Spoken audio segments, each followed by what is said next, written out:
Do you remember the fuzzy blue glow of the old console TV and that feeling of pure magical Christmas? The 60s and 70s were truly the golden age of beautiful, hand-drawn holiday specials. But many of those classics quietly disappeared, banned, forgotten, or simply buried in history. Today we are going to explore 25 Christmas specials you will never see on TV the way you used to. Stick around until the very end, and I'll reveal which programs are still hiding and why the TV schedule forgot Christmas. Mr. Magoo's Christmas Carol, 1962.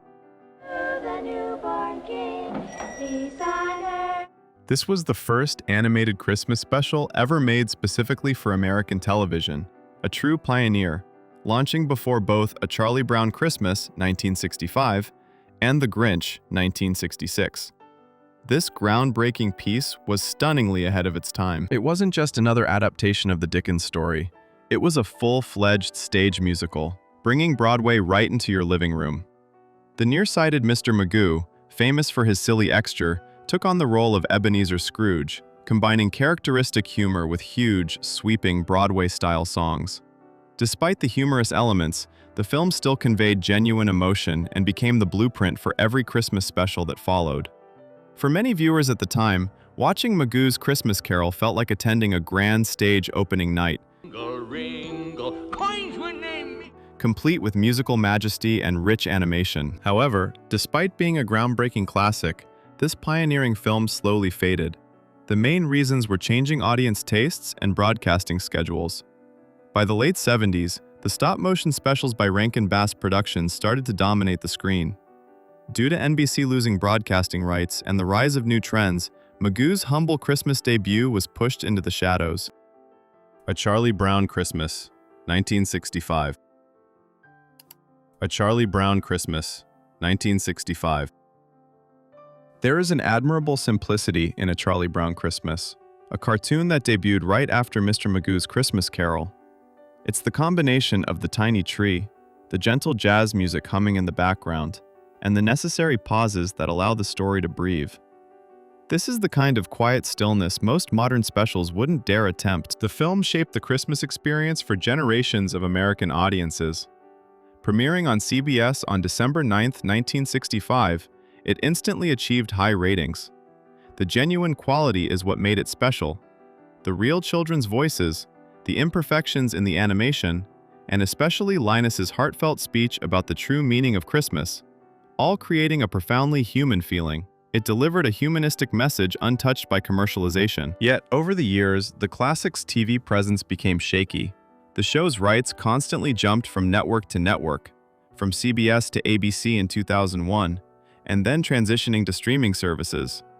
This often left nostalgic fans asking, where did it go? There were even years when the show vanished completely from traditional TV. Later TV networks decided it was simply too slow and quiet for the modern audience. Is there still a place for quiet, emotional, and religious stories like Charlie Brown or Nestor in Christmas today? Share your thoughts in the comments below. Rudolph the Red-Nosed Reindeer, 1964. When the thick fog swallowed the world that Christmas Eve, a tiny bright red light flashed. That was Rudolph the Red-Nosed Reindeer.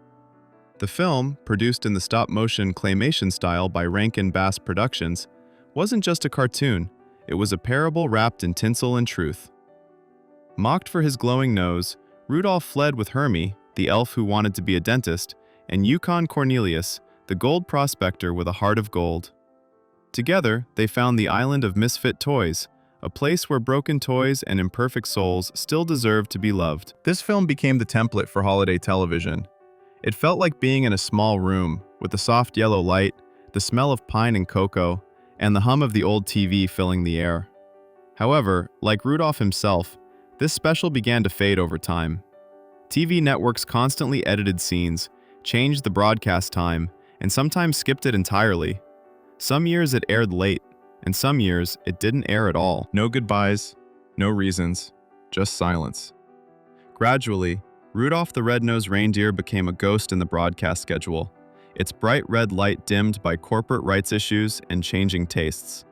Although it still airs today, the complete original version is often modified or pushed out of its familiar time slot, keeping it most alive only in nostalgic memory and old film reels. What moment in Rudolph do you remember most? Was it the trip to the island of misfit toys? How the Grinch Stole Christmas, 1966. Not everyone remembers that bizarre Christmas Eve, when a grumpy creature with yellow eyes looked down at Whoville from his cold mountain cave. His smile was sharp as a knife, and Boris Karloff's voice was both sinister and sad, reading Dr. Seuss's verses like a lullaby for lost souls. This film shaped a part of our Christmas memory, from the drumming sound when the Who's sang, to the moment poor Max the dog had to pull the sled loaded with stolen gifts. Chuck Jones's animation made Seuss's words vividly come alive. The Grinch was sure he had extinguished Christmas forever, but when dawn broke and Whoville was still singing, without gifts or roast beast, something inside him broke. The moment his heart grew 3 sizes wasn't just animated magic, it was forgiveness painted in green and white snow. Cricket on the Hearth, 1967. Before becoming famous for iconic works like Frosty the Snowman, 1969, or Rudolph the Red-Nosed Reindeer, 1964, Rankin Bass experimented with something deeper and more melancholic: The Cricket on the Hearth. This work was based on another Charles Dickens story, but unlike A Christmas Carol, 1971, the protagonist wasn't a miser. Instead, it was a talking cricket, voiced by Roddy McDowall, narrating a story of lost love, blindness, tragedy, and hope. This special, released in 1967, was part of Rankin Bass's early attempt to adapt Victorian stories into festive television events. It used beautiful stop-motion animation, though not their famous animagic, where puppets and settings glowed under the flickering firelight. The film carried a melancholy, slow, and sweet tone. Critics and audiences found it too slow and sad for children, especially for a December evening. Audiences quickly shifted to brighter, sparklier Christmas programs, like other popular Rankin Bass productions.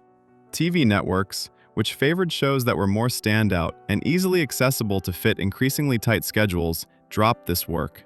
By the late 70s, The Cricket on the Hearth had stopped broadcasting entirely. What moment in a Christmas cartoon made you cry? The Night Before Christmas, 1968. This 1968 version of The Night Before Christmas by Rankin Bass Productions had a profoundly special feel, as if a classic storybook was softly coming to life. The twinkling outlines, the softly swaying stockings hung by the fireplace, and the quiet ticking clock saying "shush" created an absolute peaceful space. This was a timeless adaptation of Clement Clarke Moore's famous poem, done with gentle art and soft music, offering a simple, classic charm. You must remember the feeling of sitting close to the screen, holding your breath as you watched Santa glide across the night sky. This film had no prominent characters or commercial products attached. It was just gentle images and music. That was part of its pure beauty. As TV schedules became tighter in the late 70s and 80s, this film was pushed aside by other giants like Rudolph, Frosty, and the Grinch. When networks wanted faster and louder programs to fit tight broadcast times, this quiet special silently slipped down the chimney and never returned to the regular schedule. Frosty the Snowman, 1969. In the cold schoolyard, a chill wind swept through, and then, almost by magic, an old silk hat landed on the snowman's head. With that touch, Frosty opened his eyes, smiled, and spoke his first words. Happy birthday! Premiering on December 7, 1969, right after A Charlie Brown Christmas on CBS, this special instantly achieved high ratings and has been shown annually for 55 years. Frosty the Snowman was a Rankin Bass production, but uniquely, the producers hired Paul Coker Jr., a greeting card artist, to design the characters and settings, aiming to give the film the look of a living Christmas card. Its simplicity, purity, and magic, like a nursery rhyme brought to life, helped it win over the audience. The story of Frosty and the little girl Karen fleeing the greedy magician Professor Hinkle on their journey to the North Pole is a warm and emotional adventure, especially the moment Karen panics as Frosty begins to melt, leaving behind only the hat and a promise to return. Over the years, networks changed, airing cleaner, more edited, brighter colored, and faster-paced versions. This change stripped away the original softness and subtlety. Most recently, the show actually vanished from where it had long belonged. After more than 5 decades on CBS, broadcasting rights were acquired by NBC Universal starting in 2024. This shift in ownership and the preference for speed created the feeling that the warm, slow Frosty of yesteryear had quietly melted away from the familiar Christmas schedule. Santa Claus is Coming to Town, 1970. Before Santa became the jolly, pot-bellied Claus we all know, there was a young man named Kris Kringle, with blonde hair, bright eyes, and a heart full of hope. This special stop-motion animated film, first broadcast on ABC in 1970, helped generations of viewers recall the past and hold on to beautiful memories. In Santa Claus is Coming to Town, Kris Kringle set out across icy mountains with a sack of toys and a dream of bringing joy to forgotten children. The film was narrated by veteran actor Fred Astaire, with the famous star Mickey Rooney voicing Kris Kringle. Every step Kris took creaked realistically on the snow, to the point where you could almost feel the cold, and every stop-motion frame shone with artisanal care. The film tells how one act of kindness in a snowstorm became the legend of Santa Claus. You could feel the warmth in the cold, the belief in every flickering stop-motion firelight. Executives decided it was too slow, too long, too gentle, compared to today's fast screen pace. Although the show remains popular and has been released with other DVD Blu-ray packages, it is often edited or pushed out of major time slots. The Night the Animals Talked, 1970. On the first Christmas Eve, a miracle occurred. The animals in the stable suddenly gained the ability to speak. This is the core of the forgotten special, The Night the Animals Talked, an ABC special based on an ancient European legend. As soon as they could speak, the animals, including a donkey, an ox, and sheep, immediately began arguing over who was most important to the Holy Family. The film was presented in the crude, rustic animation style of Gahan Wilson. However, the story didn't focus on magic or sparkle. Instead, it was a profound discussion about pride and humility. As the animals witnessed the birth of Christ, they realized their value came not from bragging, but from service. The film carried a quiet, strange tone and had a direct religious message. Its primitive animation was deemed unable to compete with the flashier shows of the time. Furthermore, the message of humility and religion caused controversy. Religious groups debated its message, while children found it confusing. Because it was too quiet, odd, and strongly doctrinal, ABC let the rights expire after only 2 broadcasts. No reruns were ever made, and the program almost completely vanished. Thank you for watching. To continue with more content, comment yes to let us know you're still following. Santa and the Three Bears, 1970. This hand-drawn cartoon feels like a dream you only vaguely remember from childhood. Santa and the Three Bears tells a gentle story about 2 curious bear cubs who can't understand why they must hibernate through Christmas. The kind ranger tries to explain the magic of Santa Claus. Soon, the 2 cubs start sneaking through the snow, hoping to meet Santa in the flesh. Many viewers remember this film like a warm cabin, with lantern light making the cubs' fur sparkle. This is a classic old-style fairy tale about faith and patience. No villain, no chases, and no loud noises. The film is slow and almost hypnotic, like a gentle fairy tale told by a warm fireplace. However, that calm tone was exactly why the film failed and completely disappeared. By the 70s, audiences began to shift to flashier, faster Christmas programs, wanting more color and chaos. This sleepy little film by Bronson Productions did not fit that trend. Christmas is 1970. Before holiday specials were filled with pop songs and celebrity appearances, Christmas Is experimented with something quieter. This special revolved around Benji, a curious boy, and his loyal dog Waldo, as they set out to find the true meaning of Christmas. The plot unfolded like a classroom lesson wrapped in a cartoon. Throughout the film, various characters, including priests, shepherds, and even Santa Claus, gave their answers to the question of what Christmas is. The animation style was mixed, sometimes featuring beautiful hand-painted backgrounds, then immediately followed by awkwardly drawn characters. This film was aired by CBS only once. Afterward, it quietly moved to a Saturday morning slot, where it appeared and then disappeared. Christmas Is wasn't flashy or funny, but hidden beneath its awkward pacing was an earnestness, the pure question of a child. The boy asks, what really is Christmas, at a time long before the holiday season became so focused on sales and extravagant shows. A Christmas Carol, 1971, Richard Williams. This 1971 version of A Christmas Carol wasn't made to feel cozy, it was created to haunt. Under the direction of Richard Williams, this animated short film turned Dickens's classic into something incredibly beautiful, but darkly somber. Instead of the usual sparkling Christmas scenes, this film felt like a fever or a terrifying dream. The imagery of London in 1843 was wrapped in fog and regret. Williams's hand-drawn animation was sharper than memory, with lines curling and flickering like gaslights, evoking Victorian etchings and the haunting drawings of Gustave Doré. Alastair Sim returned to voice Scrooge, 2 decades after his famous role in the live-action version, with a voice trembling with age and remorse. Even the wailing of Marley's ghost, voiced by Michael Hordern, made viewers feel a chill. Williams painstakingly spent 3 years creating just 25 minutes of this art.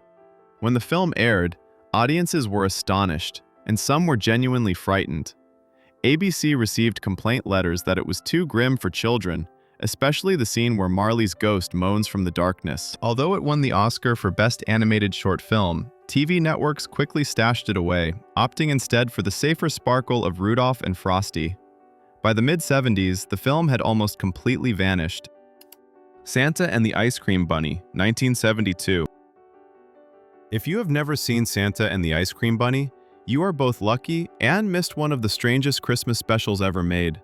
This special originated in Florida in 1972, completely breaking all traditional Christmas rules. Imagine, Santa Claus gets stuck on a sunny beach because his sleigh is bogged down in the sand. What is his rescue solution? A group of children goes looking for a man in a bunny suit, the Ice Cream Bunny, driving an antique fire truck. This film is a bizarre mix of live action and animation. To fill the runtime, the movie suddenly switches to retelling the entire story of Thumbelina, or Jack and the Beanstalk. This animated segment was completely recycled from another product. The result is a chaotic fever dream of mismatched scenes, cheap settings, and clumsy edits, leaving viewers feeling like it was a surreal dream. Because it was so bizarre, the program was broadcast in only a handful of local markets before completely disappearing for decades. However, in the 21st century, it was rediscovered and became a so-bad-it's-good Christmas legend and a beloved piece among cult film fans. Have you ever watched a Christmas special so weird you asked, "What on earth just happened?" Tell me about your fever dream Christmas special in the comments. The Bear Who Slept Through Christmas, 1973. In this 1973 special, most bears are hibernating, but not Teddy Bear. Teddy Bear ventures into the big city, pursuing the idea of Christmas instead of sleep. The film offers pure 70s nostalgia. When watching the film, audiences felt the sweetness, modernity, and a slight loneliness as Teddy Bear wandered through the sparkling streets. He rode the subway, looked through brightly lit store windows, and walked on streets full of steam from manholes and chestnut vendors. Voiced by Tom Smothers and narrated by Art Carney, this special is a rare blend of urban realism and holiday magic, wrapped in the jazzy charm of the 70s. Teddy Bear meets quirky people and eventually discovers that Christmas is not a specific day, but an emotion. However, despite its uniqueness, The Bear Who Slept Through Christmas was quickly overshadowed. Broadcast rights changed, networks shifted schedules, and new specials took its place. It aired only once on NBC in 1973, then occasionally appeared on cable TV in the 80s before disappearing again. The City That Forgot About Christmas, 1974. In 1974, when other Christmas specials were sparkling with toys and happy songs, this special took us to a gray city, where people had forgotten about Christmas. In a city where carolers were silent and decorations were outlawed, a boy named Max, or Benji depending on the version, still held on to belief. This animated short film was produced by a small Lutheran television crew, and it dared to ask what happens when Christmas loses its soul. The film follows the journey of the boy, who, armed only with his dog and a heart full of stories, whispers Christmas back into the world. Gradually, faith begins to shine again, brick by brick and light by light. The animation style is modest, fluctuating between primitive simplicity and moments of breathtaking beauty, especially in the nativity scenes that glowed like candlelight. This film is a genuinely written piece, combining faith and warmth without preaching. The narration sounds as if you are being read to by a kind grandfather or grandmother. It was considered too religious for some, but not festive enough for others. The City That Forgot About Christmas was never widely licensed or re-released. It faded into local area reruns, and then, silence. Twas the Night Before Christmas, 1974. In this 1974 Rankin Bass special, not only Santa Claus was in trouble, but an entire town named Junctionville had Christmas suspended. Everything became tense after a letter, printed in the town newspaper, called Santa Claus a myth. This hurt the jolly old man's feelings, and he returned all letters unopened.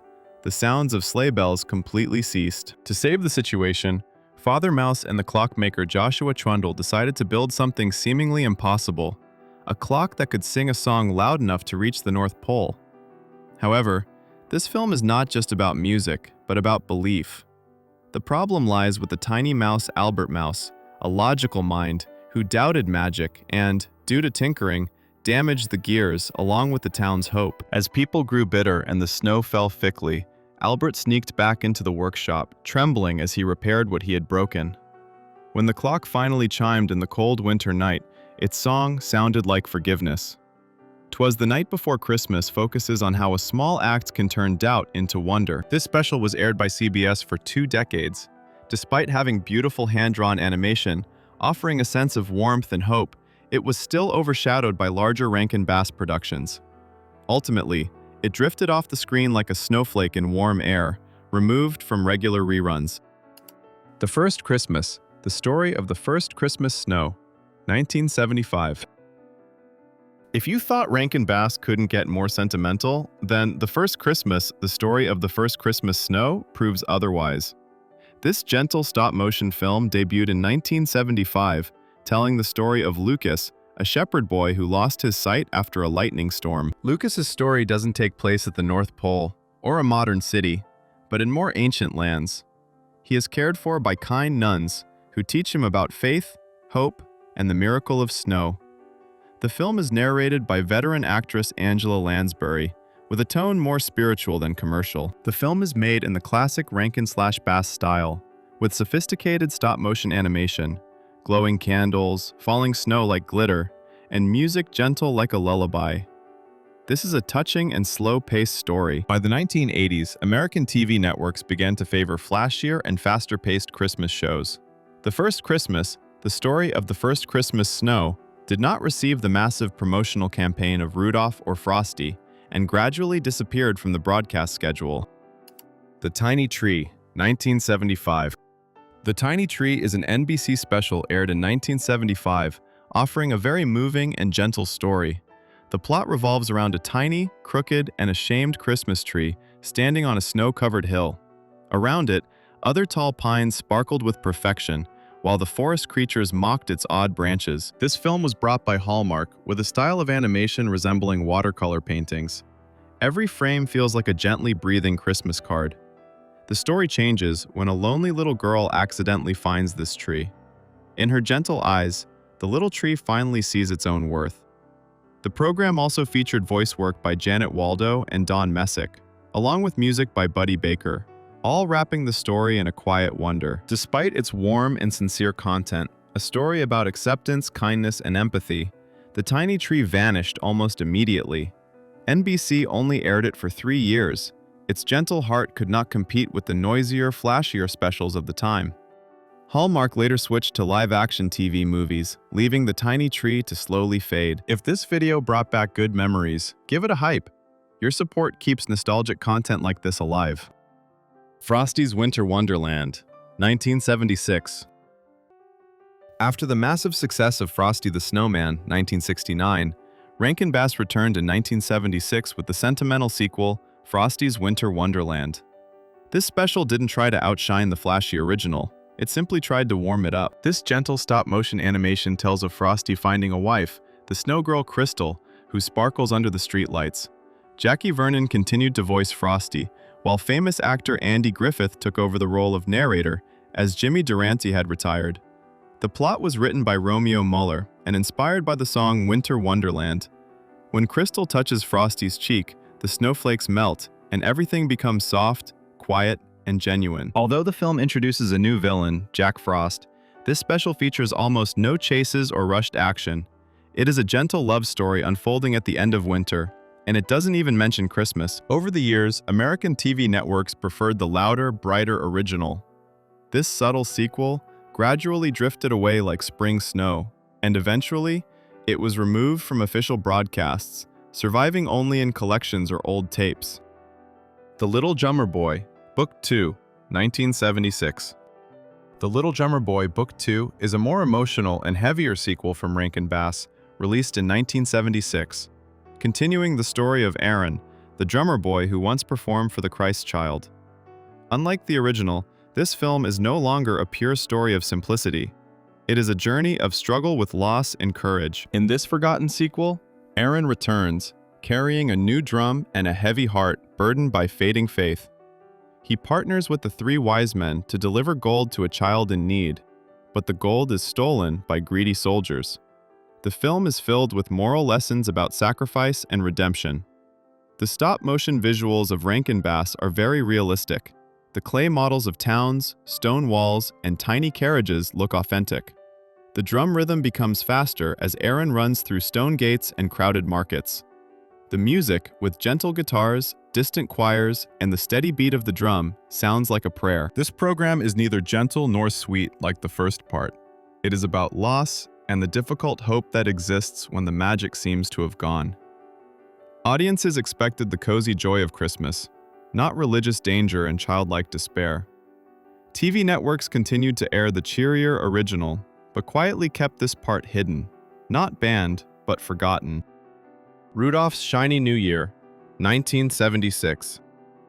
After the tremendous success of Rudolph the Red-Nosed Reindeer, 1964, Rankin Bass wanted lightning to strike twice and released the sequel titled Rudolph's Shiny New Year in 1976. This special used the signature stop-motion animation style of Rankin/Bass and was full of familiar elements like catchy songs and quirky supporting characters. However, instead of focusing on Christmas, the film sends Rudolph on a mission to save baby New Year. The plot takes a strange turn. Rudolph must travel through time-themed islands, each ruled by eccentric characters like cavemen and medieval knights. The film is described as creative, bizarre, and somewhat philosophical for a children's program. When aired in 1976, the film was received okay, but it never achieved the magic of the original. Audiences found it too weird and too disconnected from the cozy Christmas feeling they desired. Because the film was sometimes broadcast near New Year's Day, rather than always during Christmas week, it gradually drifted out of holiday specials. As broadcast schedules became tighter, Rudolph's Shiny New Year appeared less and less. Today, this is a fascinating slice of 1970s holiday weirdness, a rare sequel that dared to turn New Year's Day into a mythical quest. A Cosmic Christmas, 1977. A Cosmic Christmas, 1977 is a unique Christmas special produced by Nelvana, a small Canadian studio. This film preceded the age of CGI, or high-tech visual effects. This strange but wonderful special imagines what happens if three glowing aliens, named Pluto, Lexicon, and Amalthor, travel to Earth following the signal of a mysterious star, hoping to understand its meaning. Instead of finding the wise men or angels, they find a homeless boy named Peter and his loyal goose Lucy living in a junkyard under flickering city lights. The animation style is artistic, with cool tones and a slow pace. Wrapping up big ideas about compassion and anti-greed, its quiet tone and slow rhythm didn't fit the flashier US TV style. By the mid-80s, it had disappeared. Nestor, the Long-Eared Christmas Donkey, 1977. Nestor, the Long-Eared Christmas Donkey, 1977, is a stop-motion animated special by Rankin Bass, considered by many to be one of the studio's most forgotten works. Initial viewers might laugh because Nestor is a tiny donkey with ears so long they touch the ground. However, the laughter quickly fades as the film focuses on its emotional plot. Nestor is a pitiful donkey who is mocked and rejected because of his oversized ears. The film carries a surprisingly emotional weight. The story quickly turns sad and heavy. Nestor must go through a harsh journey, including losing his mother in a blizzard. Rankin Bass's stop-motion animation brings the scenery to life, with sand glittering like sugar and stars hanging low. Ultimately, Nestor's flaw becomes his greatest gift. Those long ears help Nestor fulfill his mission when carrying the Virgin Mary and Joseph to Bethlehem. The film's message is meaningful. Even the outcasts have purpose. The Stingiest Man in Town, 1978. The Stingiest Man in Town is a musical adaptation of Charles Dickens's classic A Christmas Carol, produced by Rankin Bass in 1978. This film stands out significantly from the studio's other famous works, which usually use stop motion, because it was done in entirely hand-drawn animation. The film ambitiously aimed to be a grand musical. It was built with magnificent scenes, featuring glowing candles, majestic choirs, and a singing Scrooge along with singing ghosts. This special featured the voice of big star Walter Matthau as Scrooge. With lush animation and big musical numbers, the film felt as if Broadway had walked straight into the living room of the viewer. NBC reportedly aired this film only once in 1978, and then never repeated it for decades. A Pink Christmas, 1978. A Pink Christmas, 1978, also known as the Pink Panther Christmas Special, brought a completely different style to holiday television. This special had no talking or chaos. Instead, it was a clever, calm, and quietly humorous cartoon. Viewers recall the Pink Panther strolling through snow-covered streets, with gentle Henry Mancini jazz journey through the past. Don't forget to like and subscribe to continue rediscovering these wonderful memories. I wish you a peaceful Christmas season, as warm and quiet as the glow of your old TV set.